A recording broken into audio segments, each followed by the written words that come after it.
Irina is a teacher in a special education school. She loves the challenge of working with her learners, but occasionally they present some behaviours that can be difficult to navigate. Irina is extremely professional and understands her duty of care. She has also undertaken professional learning around the Victorian Teaching Professions Code of Conduct and has a good understanding of her other professional obligations. Mark is a happy 7-year-old student in her class. He's a lively child and has a loving family.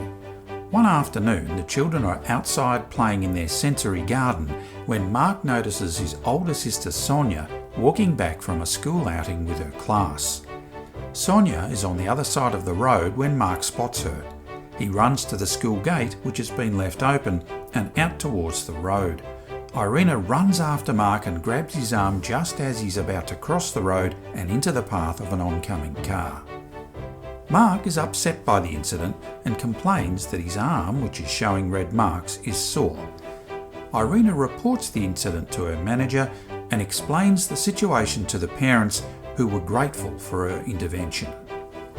Which principles of the Victorian Teaching Professions Code of Conduct provide guidance to a teacher about this type of conduct? Do you think Irina breached these principles?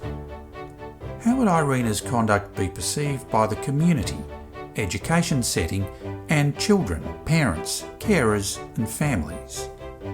Here are some relevant principles from the Victorian Teaching Professions Code of Conduct. Principle 1.5. Teachers are always in a professional relationship with their learners, whether at the education setting where they teach or not. A professional relationship will be violated if a teacher touches a learner without a valid reason.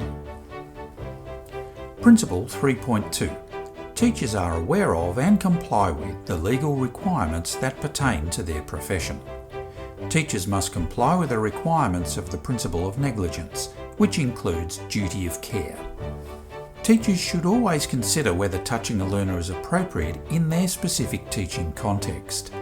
While not definitive, a valid reason would generally include where the touch was consented to and was provided to ensure the learner's safety or the safety of others, support their education, or provide comfort within an appropriate professional relationship. The Child Wellbeing and Safety Act 2005 Victoria states that physical violence committed against, with, or in the presence of a child is a type of reportable conduct. The use of force includes actions such as physical restraint of a child and the use of physical force to move a child, for example moving a child from a classroom. There are a number of situations where a worker or volunteer may make physical contact with a child for lawful reasons. This would mean the conduct or behaviour does not satisfy the definition of physical violence under the scheme.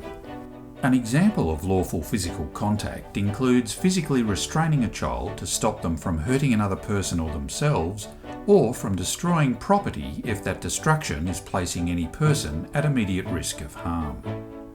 Any force used by the worker or volunteer must be reasonable in all of the circumstances, and no more force should be used than is absolutely necessary. If the force used is not reasonable or is more than is needed, the act could be physical violence.